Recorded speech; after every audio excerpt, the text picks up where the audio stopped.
the theme, True Grace of God, salvation, submission, suffering. We're in chapter 3 and verse 7. I'm going to try to finish this today about husbands giving honor to the wife and so forth. And that's the one little summary. The verse says more than that. But let's read this together, and then we'll try to finish this up because I want to move to another passage. He says, husbands likewise dwell with them with understanding, giving honor to the wife as to the weaker vessel, and as being heirs together of the grace of life, that your prayers may not be hindered. So we looked at this fact that he says two things here that husbands are to do. Fundamentally, he says that they are to dwell with understanding with the wife, and that they are to give honor to the wife. Now, he says a lot of other things there too, but those are the two main things he says. I think if you analyze it, you would see that they are to dwell with them with understanding, and they're to give honor. And you could put the dwell with them, and you could make it one thing, but they have to dwell with understanding and to give honor. I don't know that this is I might even go back and change this formulation of this. But we looked at then some others. We looked at this passage here. We got stuck on this one in Colossians 3:19 about husbands loving your wives and not being bitter against their wife. And what that means is a command of the husbands to love or agape their wife, as opposed to the command that he gives to the wives in other places that they're to love their husbands, which is phileo.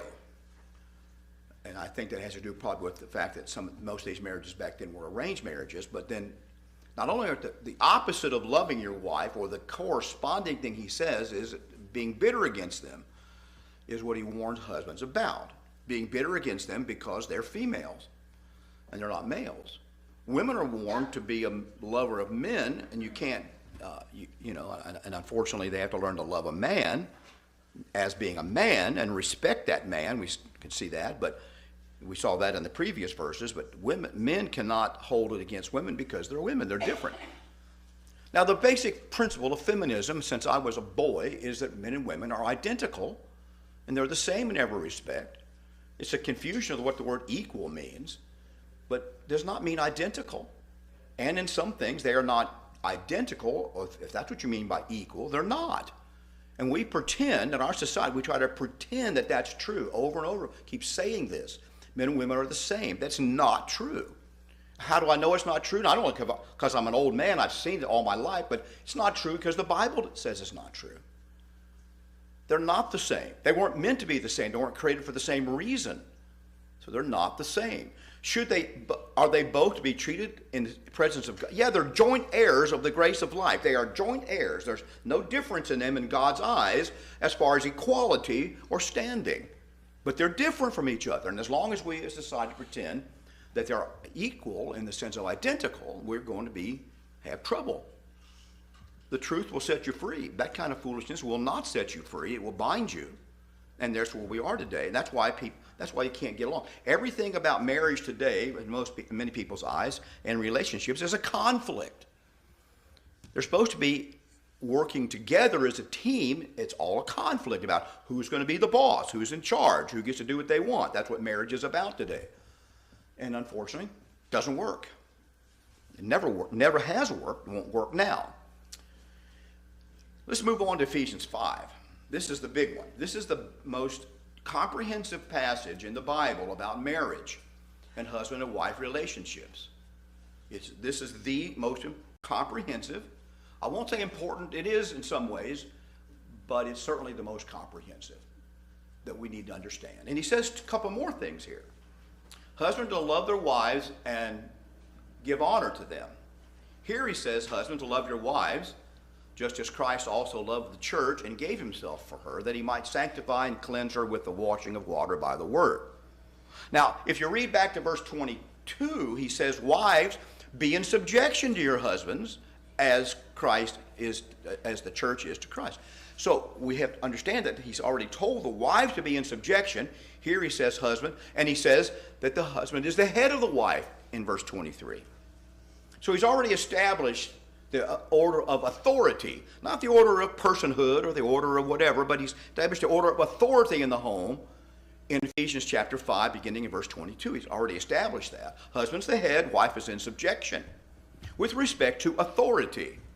Not respect to who's better than the other person, who's smarter, who's prettier, whatever. That's not the criteria. But who's in authority. It's already been established. So for Christians, this issue should be settled. But it's not settled because modern feminism has taught most young women and young men that this is false, not false. It's what's true. Now we can debate the meaning of this and the practical applications of it, but the fundamental principle is true. And he says then, based on this, as you're the head of your wife for husbands, you have to love your wife. So I didn't put it here as such. I should have made another chart based on, I should have put these other verses on here, verse 22 on down. Not only are the husbands to love their wives and to dwell with them according to knowledge, give honor to them. Here in chapter 5, verse 22, they are to be the head of their wife. That essentially is a command to husbands. He told Adam that in the beginning, and he accentuated that after the fall, that Adam was not the head of his wife. He let her do what she wanted to do so she would be happy, and they both fell because of this. He has to be the head of his family. Are men the head of their families today? I'd say significantly no. I would say they're not. In significant numbers in the United States, men are not the head of their families. They have relinquished responsibility to the wives or whoever, government, the wife, whoever else it is. This is a male characteristic. To relinquish responsibility and accountability is a male characteristic. It's what men want to do. They want to go fishing and play golf or whatever, video games today. That's what they want to do. And that's what significant numbers of men do. They want to concentrate on their career rather than on their wife and their family. This is a male characteristic. And God addresses that here when he says the husband is the head of the wife, and he must take responsibility to glorify and honor his wife. And even, we're going to see later in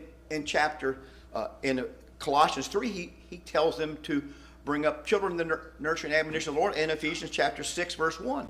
He gives a responsibility for the children's outcome to the husband, not to the wife. When I say that, people go, huh? Well, of course women are responsible for the children, not for the outcome of the children, not for taking care of, not for the broad headship of the child. Who's responsible for raising your children correctly? It's not your wife. It's you as the husband. It's not your wife. Does she have a role to play in that? Of course she does. Might she be involved in their daily care more than you? Yes, because you might have to go out and provide for her. But who's responsible for taking care of those children, for raising them properly, for providing for them physically, and for guiding them? You are as a man. Do men do this? I would say significant numbers, if not most, in the United States do not do this, and have not for a generation or two. So that's a problem. Now we can look at some of the causes for that. But once you remove men from the home, for whatever reason, children do not do as well. The research consistently shows that children raised by single fathers, the outcome of those children is at least as good, if not better, than children raised by single mothers. In fact, most research shows that children turn out better with a single father than do with a single mother.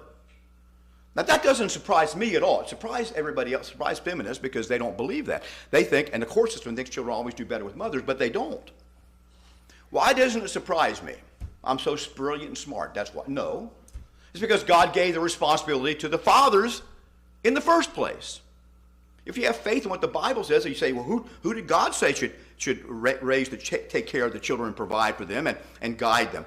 He said fathers should do this, not mothers. And so we have a generation of men, two or three generations of men, from my age on down, the majority of which have been raised by single mothers. Do you think those young men know how to be men? They do not. They're exaggerated. They exaggerate the protection of their mother. Mother's everything to them, and so they exaggerate the protection of the mother at all costs. The head of a household would not exaggerate that. He would keep it in balance. That's the problem when you don't have a man who, and young men learn this. They also learn a lot of bad things about women because the woman is not designed to lead the household. She's not designed to be the head of the house by herself. She was never set up for that. She isn't emotionally capable of that in many cases. And so you have poor outcomes. And then when men in society are generally vilified and presented as villains, the young man grows up thinking, well, I'm an aggressor, I'm aggressive, I have toxic masculinity, he's just being a man, just being himself, he's toxic. So young men grow up with this completely distorted vision of who they are and what their responsibility is. And they don't relate to women well at all. And women don't relate to them well because they were raised by a single mother. We're seeing this more and more. There's more and more evidence of this every year that goes by. This is part of the problem. You say, well, you're blaming the women? No, I'm not altogether blaming the women. I'm blaming feminism for this and distorted views in the courts that always give the custody to the mother and don't hold men responsible. But most men don't get involved with women seriously because they know that there's going to be an ATM machine. Men have become an ATM machine for the women raising children in society. Is this right or fair? It isn't fair. It won't produce good outcomes. So young men need to be held accountable for what they do by society and by the women around them. Women need to be held accountable for what they do. Young men need to take responsibility. But what we see now is when men are trying to step up and take responsibility, they're vilified. They got to do it anyway. Young men, you've got to take your responsibility anyway, whether society likes it, whether your mother likes it, whether whoever, you've got to take responsibility to be a man, provide for your family, take care of them, be the head of your household, exert your male authority like you should in the proper way, whether they like it or not. You've got to do that. Why? It's what God told you to do. That's why. Now, he tells you in these verses how to exert your male authority. Oh, no, we can't have men exerting their authority. Well, what do you think? Women should exert their authority? You think that's better? How is it better that women exert their authority? It's not better. There's been, even recently, I was reading a huge discussion about this very fact, that what's become we don't have the capability as a society to even punish criminals because of the influence of the over-influence of females in the justice system and in the education system. We don't even have the will to punish criminals because female tendencies and emotions are toward for compassion and empathy and all those things, which are good in context. And so all the other stuff that people need to protect the house is gone. Protect their families' house is gone. Now, we don't need a society where men ignore what women say, because that's not what this scripture says. This scripture says nothing about the fact that a man should ignore his wife. They're partners. They work together. And men should not ignore women. But we're not in balance anymore at all, and the balance is skewed in the wrong way, and therefore we have societal problems, social problems, because of this. So the solution isn't to double down on female empowerment. The solution is to have male empowerment in the proper way. That's the solution. Will we ever achieve that as a society? I don't think so. I don't think we're ever going to achieve that. Because of political pressures and philosophies, we're not going to achieve that. Because the reaction to men mistreating women was radical feminism. What do you think the reaction to radical feminism is going to be in the next 30 years? Is it going to be good? It's not going to be good. When men exert their authority, as they're starting to do, it will not be pretty. Because those won't always be godly men governed by these principles. You can be, though. You can be that kind of man who exerts authority in his home and in his relationships. And you know the ugly truth about this is?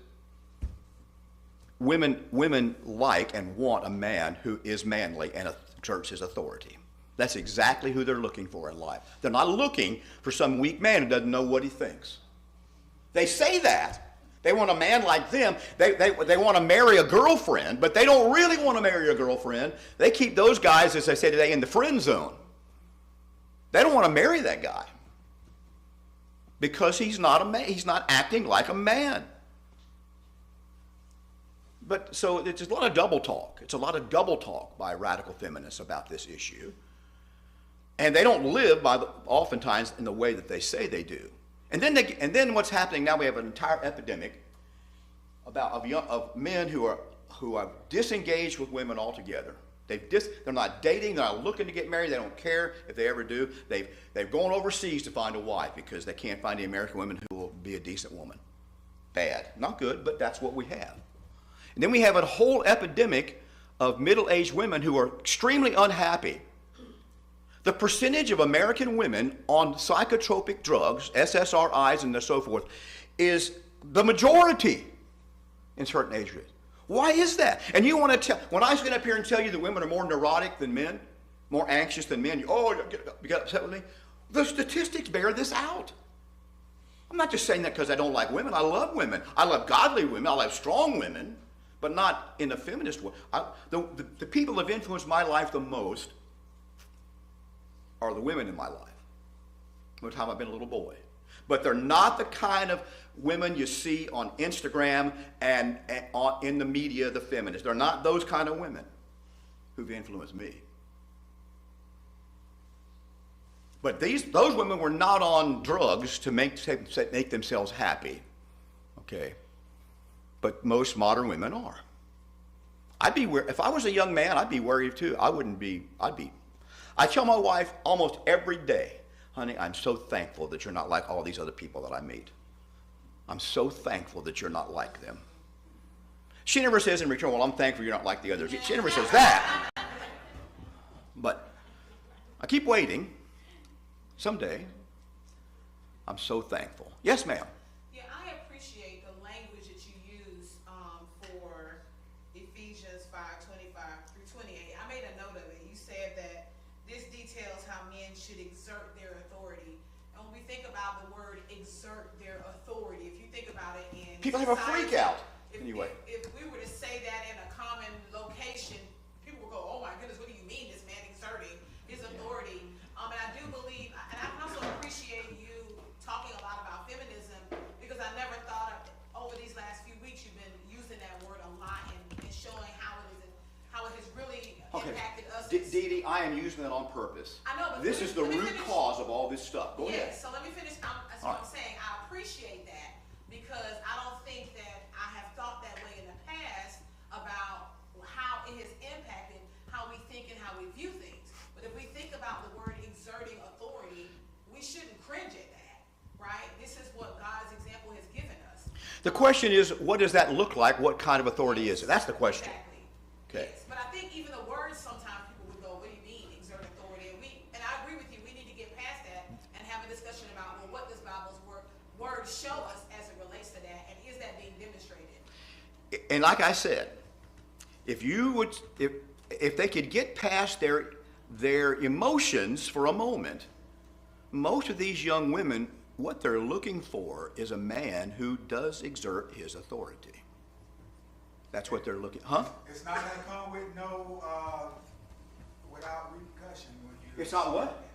It's not well, gonna come with it won't come without repercussion. It's my ears. It won't come without well, yes, but Tremaine, and you know this, everything you do as a man has repercussions. What do you think might have happened if Adam had said, we're not going to do this, honey? Well, he'd have had repercussions. And when he didn't do it, guess what happened? Well, he had repercussions. Everything you do as a man, if you're going to be a leader and you're going to be the head, everything you do has repercussions. That's why you need to have wisdom and think about it and do it properly, but you still have to exert your authority. And that can be done verbally, physically, a lot of ways you exert authority. So it's going to have and so men, by their nature, don't want to rock the boat. They just want to be happy and go fishing. Yes, ma'am. Women want to be in charge. Can I say this also? Women want to be in You charge. made the point about children growing up in single-parent homes where the mother is raising the child, right? So we have these children being raised by single moms, and if we're talking about men, since this is the scripture that we're discussing, then we turn around and we expect them, because the word tells us to, for them to know how to have and exert proper authority. You mean So the now women? The men. The So men. so men grow up in single-parent homes. They're right? being prevented from doing that by their upbringing Right, and their by upbringing. law. Right, and then they have, now they're learning, now they have to learn how to do this thing that was never done for them before, and that's what we see in society. In society, we see, because I'm the person that is the counselor that provides instruction and interventions to assist these men and women on what life should look like as far as how they treat each other. And all of them come from single, I have very few clients that come from homes where both parents are there. And I'm seeing this real time every week with my cases that It's I'm somewhat the same thing in two-parent homes too. Right. The woman's in charge of everything. The husband doesn't dare raise his voice. Or else he'll face repercussions. Right. And so he says, I just soon have sex than argue with her. And so he does what he has to have sex, or not get yelled at every day. Okay, you can do that. There's repercussions to that though, and they're long term. The short term repercussions, people being upset with you, is one thing, but the long term repercussions to you and your children and your wife are no good. Are wives happy when they're running the show? They are for a while. They think they are, but in reality, they're not. I know this from doing marriage counseling. They are not happy when they run the show. They will talk a good game, but they're not happy with that because here's the reason fundamentally. It's not God's order. And secondly, they weren't made for it. The first thing a woman is advised to do, and 70-some% of divorces are initiated, the first thing she's told to do, you get control of the money and the children. 100%, you get control of everything. Courts are usually okay with that. She wants control. And so the husband, oftentimes, is okay. That release him of response, except cash. Not him either. Engage responsibility. This is not marriage. So I need to be held accountable for that because the outcome, and this has to be in intact marriage, this has to be the situation. So I joke about it. I joke about it, but I'm not joking. Really.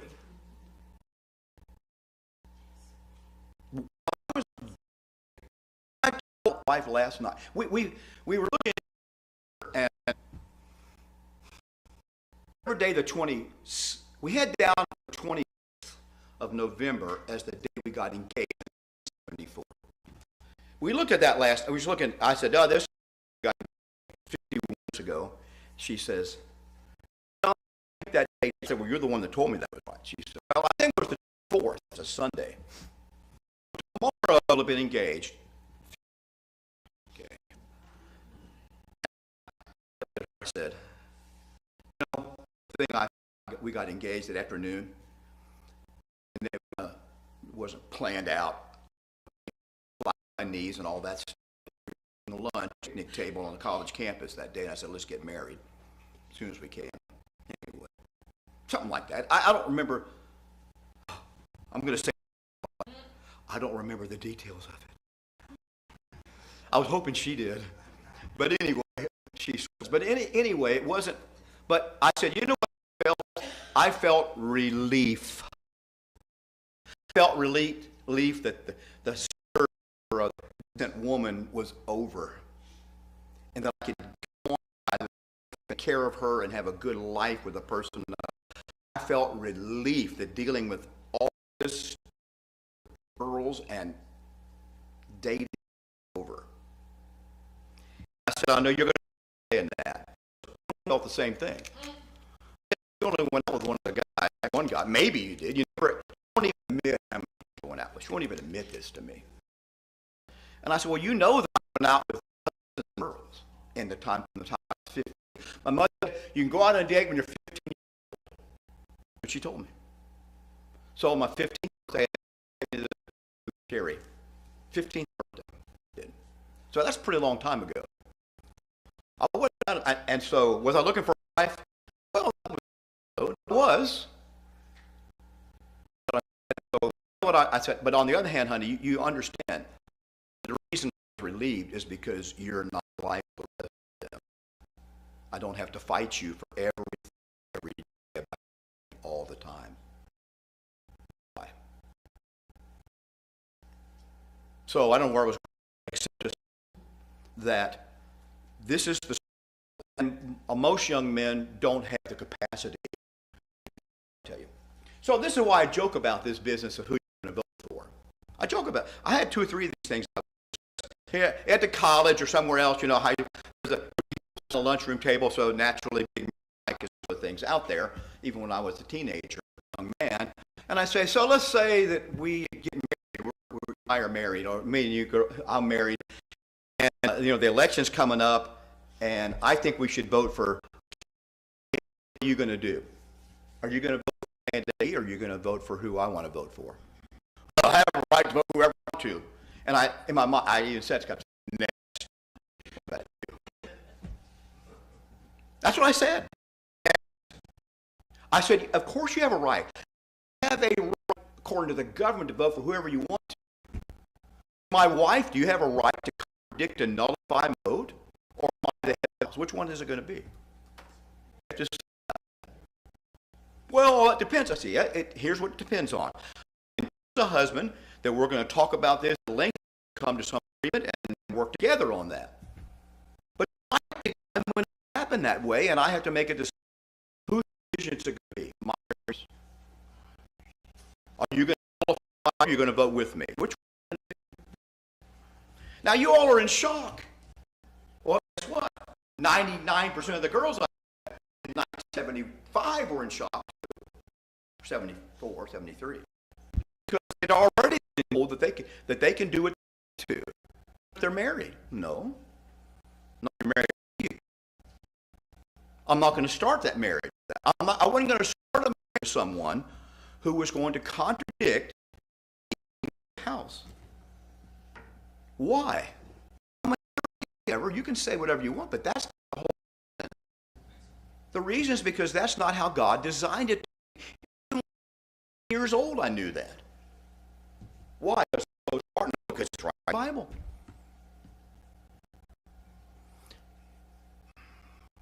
This is the problem. Now, see, it's like I was talking about.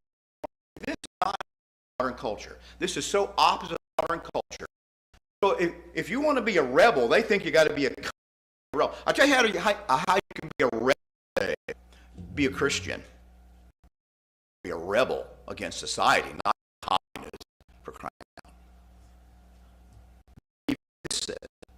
So, young men, find a girl, if you can, who will submit to you that way, and you treat her as she is. She is absolutely special, and you need to treat her that way every day. That's what this verse says. And you know the truth is, when a young man meets a woman, will accept him as he is, he's acceptable as he is, he will do anything for her. He will give her whatever he gives her. When he has to fight for acceptance, it's a different story. You want to fight a man, you can fight him. You'll lose most of the time. In the long, you'll lose. Testosterone is stronger than estrogen.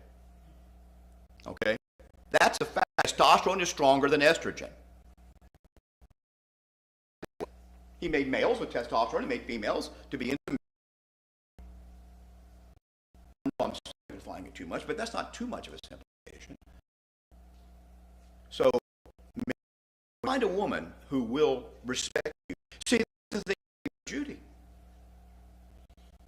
She was with me just like I was. And you know what? When I realized that one day, just clear day, sitting there next to her, studying, over her, she would just be there. She was sitting there all morning. She sat with me as I worked, trying some classes for school, and I worked on stuff. We sat there, tea or coffee at the student center. She's perfectly happy to sit there with me and read. I didn't have to tell a joke. I didn't have to do anything except just sit there. I thought, you know what? Of all these girls, this one really likes me.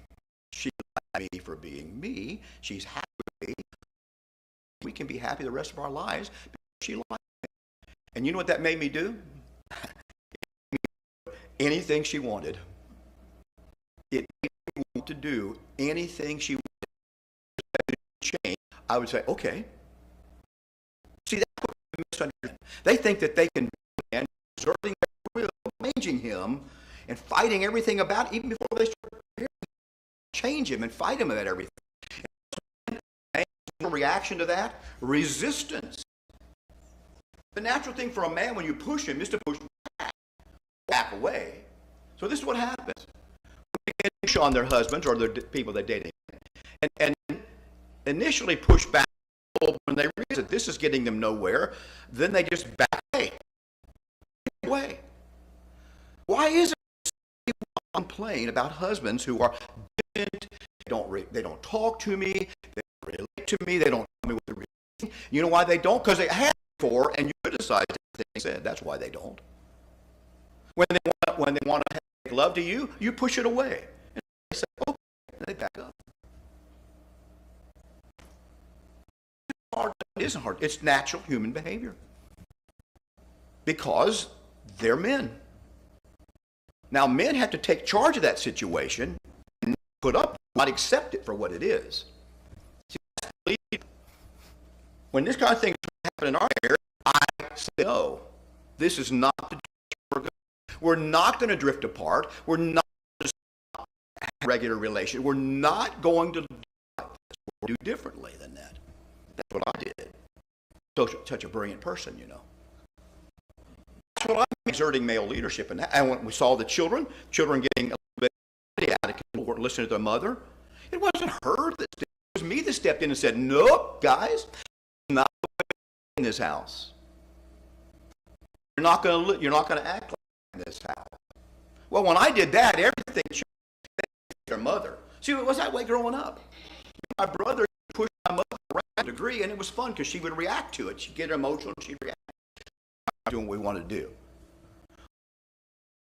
Time is bad. This is not going to be this way. Sometimes they had to use some force to make that known. We had to have a sacrificial lamb. Sometimes it was me who got the beating in front of the others. I'm just joking. You know, you had to have somebody who didn't deserve it to beat the others. That's what I felt like. Well, I don't deserve it. He exerted his authority in the house. And guess what? Things went back like that. It doesn't mean my correcting stuff every day long. But she knew this too. All she had to say was, your dad will take care of this when he gets home. Anybody else ever hear that from their mother? Your dad will take care of this when he gets home. Well, what'd you think when your dad said that? Whoa, I guess I messed up this time. Dad did take care of it when he got home. Because he was head of the house. In the event, the point I'm making is, you're right. Your wife, how do you love the church? Well, now that would mean, and you want to give yourself to this woman to submit to you, but you have to do it not but as Christ loved the church. So you need to do some examining of how did Christ love the church? Okay? And so he says in verse 1, wives as their own bodies. Well, how do you love your body? Well, you take care of it, you nurture it, you think about it. It's not an afterthought to you. And this is something that's for women too. But you nourish it. Well, you have a wife, you're the head, nourish and cherish that wife. Nourish means provide everything it needs so it can grow. Cherish is really special, and you have a completely stable relationship with it that cannot be harmed. That's what charity means. I cherish certain possessions others will give to you any minute. I don't care about them. But I care about the possessions I have. You can't have mine. I think probably one of the number one things in relationships, they want that they're absolutely special to you and nothing can replace you. That's you need to figure out some time as a man how you can make that happen with your wife. It's not the same for a woman. And sometimes you got to look beyond. Some husbands fix the car and they take things like that, but they don't bring you flowers. But Phil says, and romance magazines, if he doesn't bring you flowers of a certain kind, he doesn't really love you. Well, you're wrong. Men show love in different ways, but it's important to you as a husband to show love to your wife who understands what love is. He understands what love is and do something about that. My wife is what they call acts of service.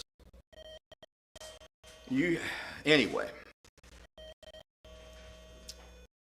So this is the key here. Take responsibility for this and exert themselves in their home in the right way. Sometimes you're not going to agree. And that I say, yeah, so what? You don't agree. Say so. Don't be afraid to speak out and say, I don't really know if that's the right thing to do. But in the end, you don't have to agree. You have to cooperate, work with your husband. And you know what will happen? When you show that you will, first thing he's going to say is, so what do you think we should do? First thing he's going to say, so what do you think? And now, you can have a decision. That's a good man too. When you show that you will follow him, he will do what you think should be done. Am I wrong about that? Am I wrong? First thing you want to know, isn't it? So what do you think? And you listen. You don't always have to do it all that way. So this thing works together very well when you start off with the proper relationship. Leading source of authority, it never works. Okay? All right. We're going to move on next week, Lord willing. I started to start this week by saying, well, the problem with women is they take criticism. I do it, though. But it's true. A criticism? Huh? What's that? You decided to end with it instead of beginning with it. Yeah. Yes, I did. I decided to end with it instead of beginning with it. Yes. You can think about that. Well, can we take criticism? Can they? Question, isn't it? I don't know that they're wrong. Men get told